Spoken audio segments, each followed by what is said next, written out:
Hello again, it's Priscilla Batzell in Spring Hill, Florida at Expressionist Art Studio Gallery. I have a 12 by 24 inch canvas waiting in the wings. I'm going to start by making up some Anita's white metallic in the bottom of a pour cup to make my sky out of. And I want to use every blue I've got, except for the ones with the big lumps in them. That's probably enough of that. And some purples. And make a wild sky. The blues I have are Anita's white metallic with some Venetian blue in, as long as they're working. Not working. Okay, well that'll have to do. I'm going to use some Arteza electric blue. Because I can, sort of thing. A little Arteza, excuse me, a little Anita's white metallic with some pink in it. This is a color I can't get anymore. It's called Indian blue, but I never use it because nobody else can use it either. And I'm going to give myself one more shot. This is basically a dirty poured sky. One more squeeze of that.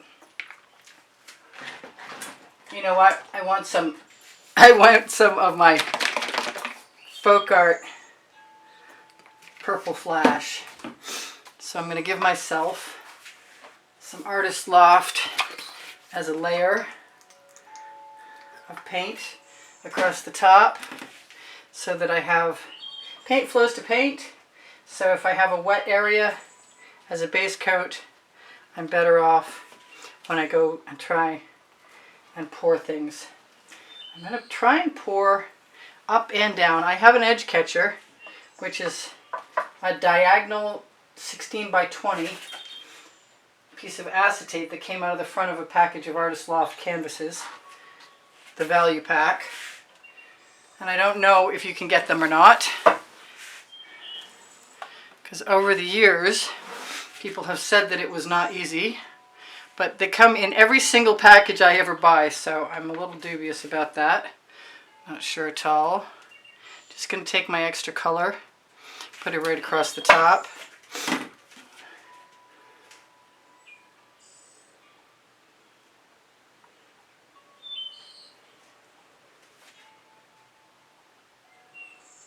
Now I'm probably going to be tipping this.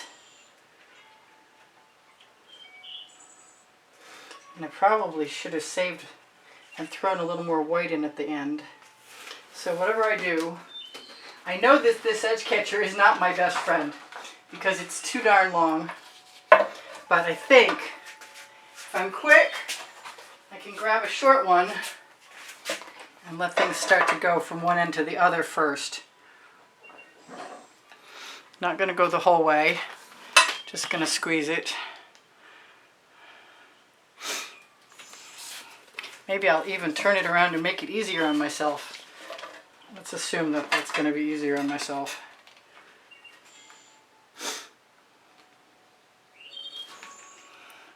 Flow that down there. Now comes the tricky part. I don't necessarily recommend this.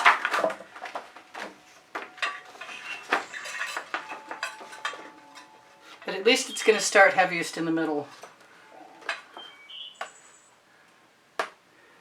And I can always take paint off the edge catcher. Oh, I like that. It's going to look completely different when I tip it back down in and over. Here's my other one. And maybe up so I can fill in. Use my extra paint. Don't put the edge catcher into the artwork. I am going to try and take just paint on that end and risk making a mess. I would like it to be even on both sides, to tell you the truth. But that might be very tricky. You can also scrape, whoops, can also scrape the paint right off your edge catcher and put it right back in the canvas, which is bound to be easier than what I'm doing. And I think I'm going to do that right now. So I'm all covered, and I have some paint. And I'm going to take anything that's dripping off, put it right down on that edge catcher. I'm going to get rid of the large one. Actually, I'm going to tip all that down before I do anything else. See how far it will go down. Then I will try my best to grab whatever's on my edge catcher and use it also.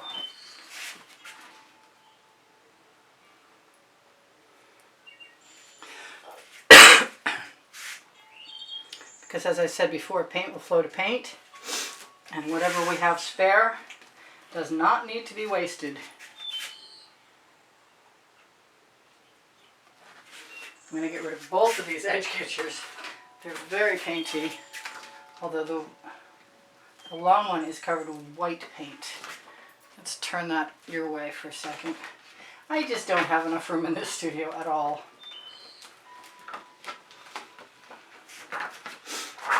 For everything I need it to be. I saved some paint, some sky paint. Wow. I just noticed my cup still has 25% of it left in the bottom.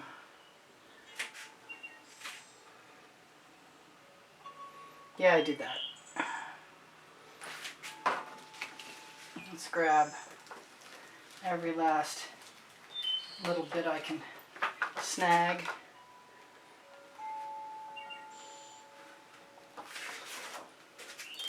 And let's see how far down I can pull that. Because as I've said before twice, paint will flow to paint.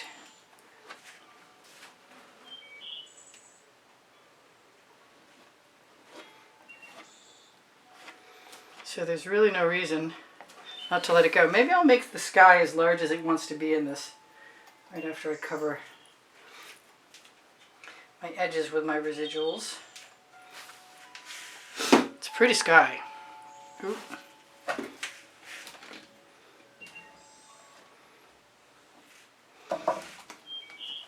Yes, I did. And I don't mind if I do. I don't really want it to dry. If it's too thin, it will.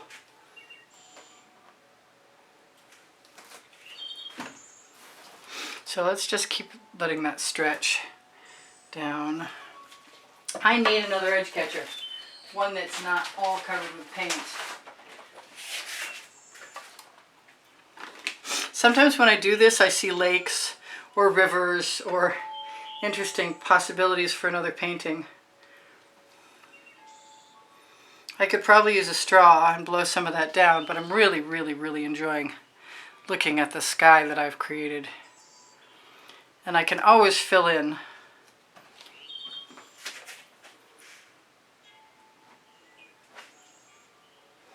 with a distant mountain range or something, which usually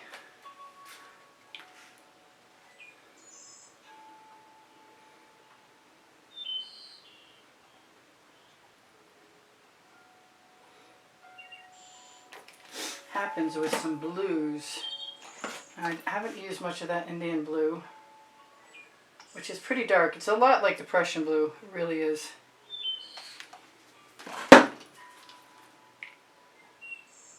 That is plugged, I remember now. That's too bad too, because I'd really like to use it without it exploding. Too late.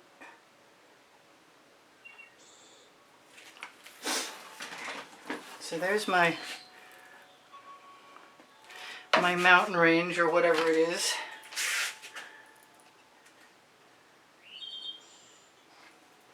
I'm actually trying to convince myself that I'm better off just willy-nilly, willfully trying to make abstract art, even out of scapes.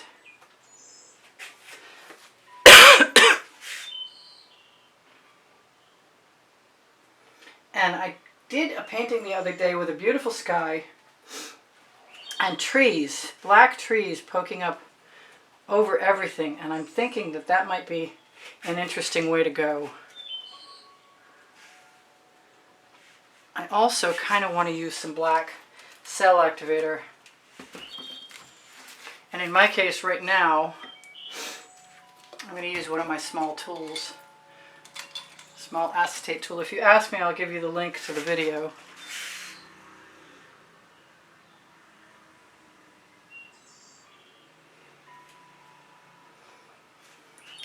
Because I don't think I've ever just tried to add this.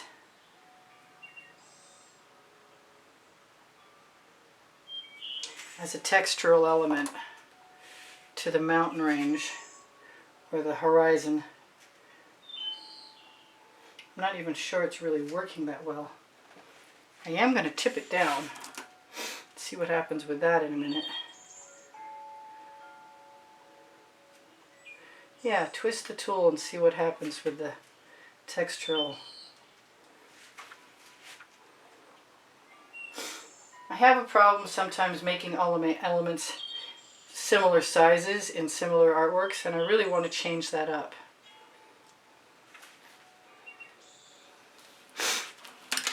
So I don't mind that. It definitely looks like a frozen lake below. The sky is moving the mountains down. I could definitely blow into that with a straw.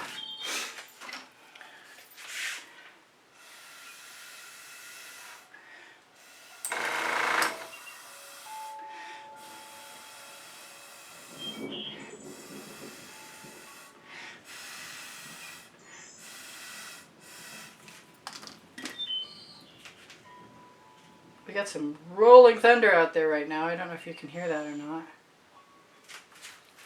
Alright, so that's way in the distance. And I really wanted to take a chance. But I like what I have so much, it makes it really hard to want to mess with things. So I am going to grab my spatula.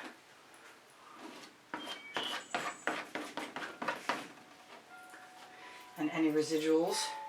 And cover whatever I can cover. And then I'm just going to be sort of nonsensical in that I have greens, Prussian blue. That was actually an emerald green metallic. And it's just time for me to give myself permission to play with my spatula and see how that works.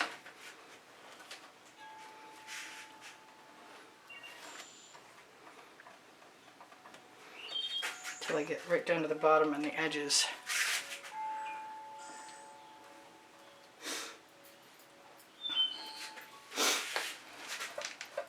Because I haven't used nearly enough greens in my stuff.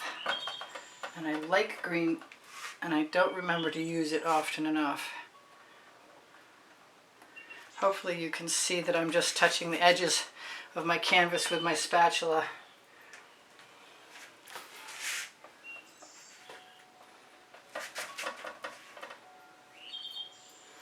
And now I'm going to go back and use a whole bunch more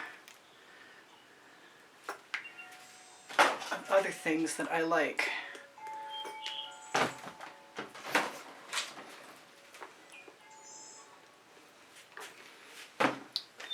And some cell activator.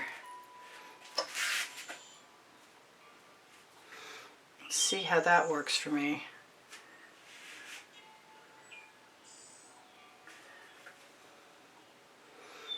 Long time ago when I was doing very few scapes, one of my first scapes was very green, very sort of classic looking with green rolling hills.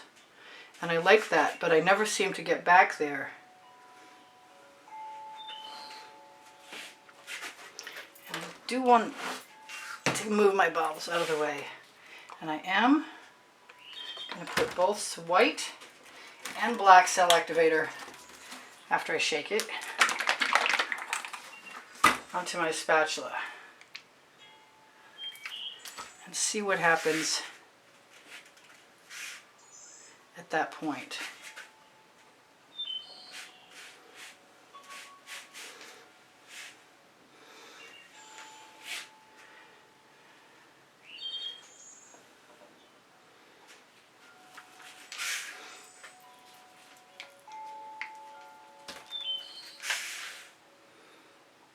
I didn't always like, but I do like finding some white included in the compositions. And some gold. Sometimes some copper.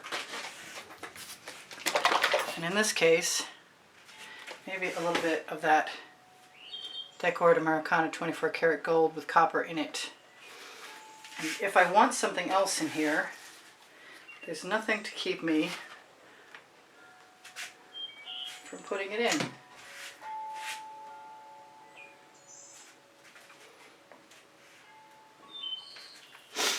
A little more black right here might be okay with me.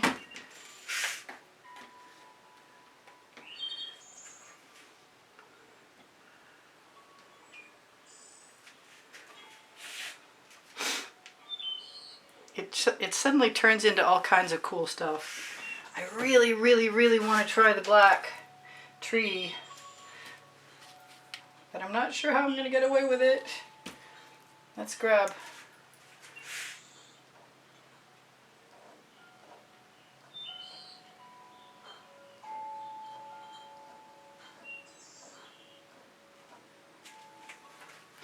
well, I don't know how much they look like trees, but they could look more like trees tomorrow if I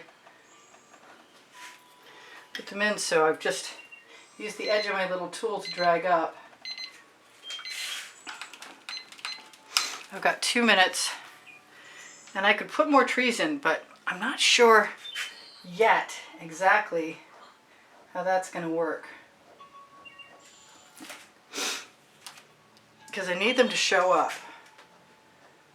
And the paint below is kind of dark. But at least I've got some trees along one side. And maybe I can put some trees. Do I dare?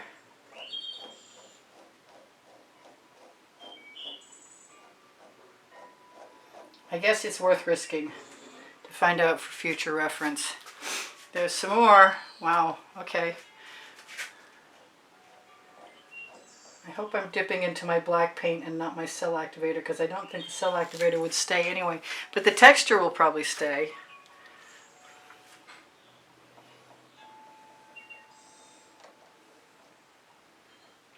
There's a lot of paint on there. They look dead. But I could put foliage on them tomorrow. Yeah, I think I was in the cell activator. So I'll just grab something else.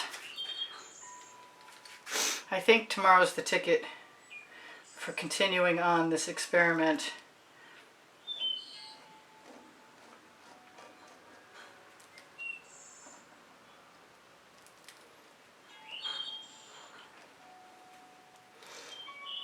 Or I can just be belligerent and very abstract. I wonder how the straw will work.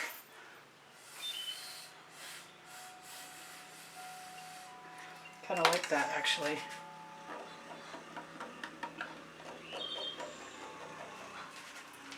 Yeah, I like that a lot, actually.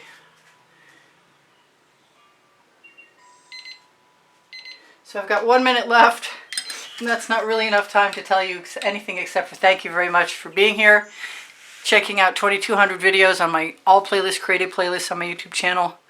My Amazon link is on the link tree under the video. If you'd like to make a donation, help keep me painting, you will be helping me buy art supplies to stay on YouTube, and I really appreciate it. Look for the PayPal link.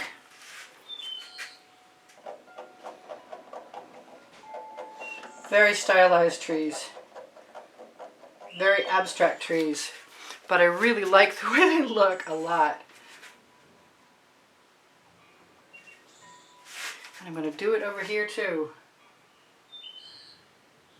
I'll see you guys anon. This is Priscilla Batzell in Spring Hill, Florida at Expressionist Art Studio Gallery.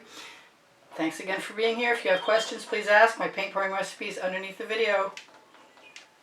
When you open, show more. I don't know if you'll catch a view of this or not.